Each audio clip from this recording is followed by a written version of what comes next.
নমস্কাৰ। আজি আমি গোৰ্খা উন্নয়ন পৰিষদ অসম চৰকাৰৰ তৰফৰ পৰা সন্মানীয় চতিয়া ৰত্ন সন্মানীয় চতিয়া সমষ্টিৰ বিধায়ক শ্ৰীযুত পদ্ম হাজৰিকা দেৱক এইবাৰ বিধানসভা নিৰ্বাচনত জয়ী হোৱাৰ পিছত আমি টেলিফোনিক তেখেতক আমি শুভেচ্ছা দিছিলোঁ।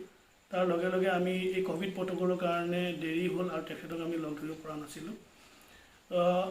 সেই সিদিনা অসম চৰকাৰৰ দ্বাৰা তেখেতক যি কেবিনেট পৰ্যায়ৰ মৰ্যাদা প্ৰদান কৰিলে, তাৰপিছত আমি আজি আমাৰ এটা সজাতি দল, আমাৰ কাউন্সিলৰ সদস্য মতি কুমাৰ নেৱাৰ লগতে অসম গোৰ্খা সন্মিলনৰ শোণিতপুৰ জিলা সমিতিৰ কাৰ্যকৰী সভাপতি বিজি খৰকা ডাঙৰীয়া, উপ সভাপতি সঞ্জয় কুমাৰ দমাই, বিজেপি কৰ্মী জিলা শোণিতপুৰ জিলাৰ সদস্য ৰাজীৱ উপাধ্যায়, ৰাজু লিম্বু প্ৰমুখে কৰি মুৰাদল জিলা পৰিষদৰ সদস্য কিশোৰ দাহাল ডাঙৰীয়াৰ লগতে আজি আমি সজাতি দলে তেখেতৰ এই সিদিনা অসম চৰকাৰৰ দ্বাৰা যি কেবিনেট পৰ্যায়ৰ মৰ্যাদা প্ৰদান কৰা হ'ল তাত আমি নথৈ আনন্দিত আৰু অসম চৰকাৰক এই চেগতে ধন্যবাদ জ্ঞাপন কৰিছোঁ।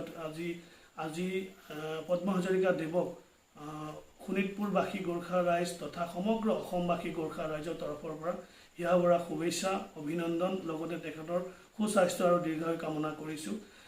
তেখেতৰ যি ন্যায়, বিভিন্ন জাতি জনগোষ্ঠীৰ প্ৰতি যি সম বিকাশ আৰু সম অধিকাৰৰ যি ন্যায়ৰ যি দৃষ্টিভংগী, তেওঁৰ যি ডাইনামিক লিডাৰশ্বিপ, সেইটো আমি সদায় আশা কৰোঁ আৰু এই চেগতে তেখেতক আমি আজি সম্বৰ্ধনাৰ লগে লগে তেখেতক আমি অনুৰোধ ৰাখিছোঁ।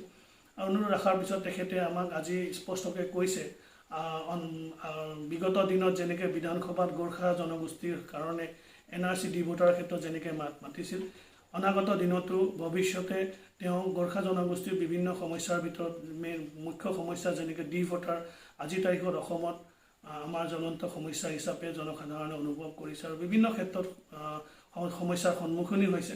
সেইটোৰ কাৰণে বিভিন্ন দল সংগঠনে আজি আন্দোলনমুখী হৈছে।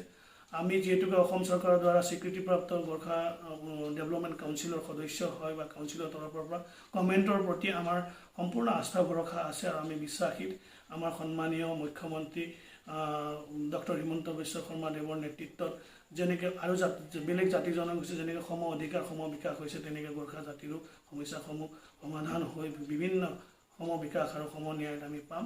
আৰু সেই দৃষ্টিভংগীৰে আজি আমাৰ সন্মানীয় চতিয়া ৰত্ন পদ্ম হাজৰিকা দেৱে আমাক স্পষ্টকৈ কৈছে, তেওঁ CM ছাৰৰ লগত কথাও পাতিছে বোলে গোৰ্খাসকলৰ যি সমস্যা আছে সেই সন্দৰ্ভত নিৰ্দিষ্টকৈ কাৰোবাক দায়িত্ব দি কি কথা বতৰা আছে বিভিন্ন দল সংগঠনৰ গোৰ্খা জনগোষ্ঠীক সকলোকে মাতি আনি টেবুল টক কৰি তেওঁ সমস্যাৰ সমাধানৰ বাট বিচাৰি উলিয়াব লাগে বুলি তেওঁ ইতিমধ্যে কথা পাতিছে বোলে। তেওঁ আজিৰ এই কাৰ্যসূচী বাৰ্তালাপত তেখেতে আমাক ক'লে। তো উক্ত বিষয়বোৰত আমি সঁচাকৈ নথৈ আনন্দিত হৈছোঁ আৰু আমি পতিয়ন গৈছোঁ। ভৱিষ্যতে তেখেতৰ এই ন্যায়ৰ যি দৃষ্টিভংগী আৰু আজিলৈকে যেনেকৈ গোৰ্খা জাতিটো জনগোষ্ঠীৰ ওপৰত তেওঁৰ যি সম বিকাশ সম ন্যায়ৰ যি দৃষ্টিভংগী সেইটো সদায় থাকিব বুলি আমি আহ্বানো ৰাখিলোঁ আৰু অন্তিমত তেখেতক পুনৰবাৰ গোৰ্খা জাতিৰ সমগ্ৰ অসমবাসী গোৰ্খা জনগোষ্ঠীৰ হৈ তেখেতক দীৰ্ঘায়ু আৰু সুস্বাস্থ্য কামনা কৰি উজ্জ্বল ভৱিষ্যত কামনা কৰিলোঁ। ধন্যবাদ।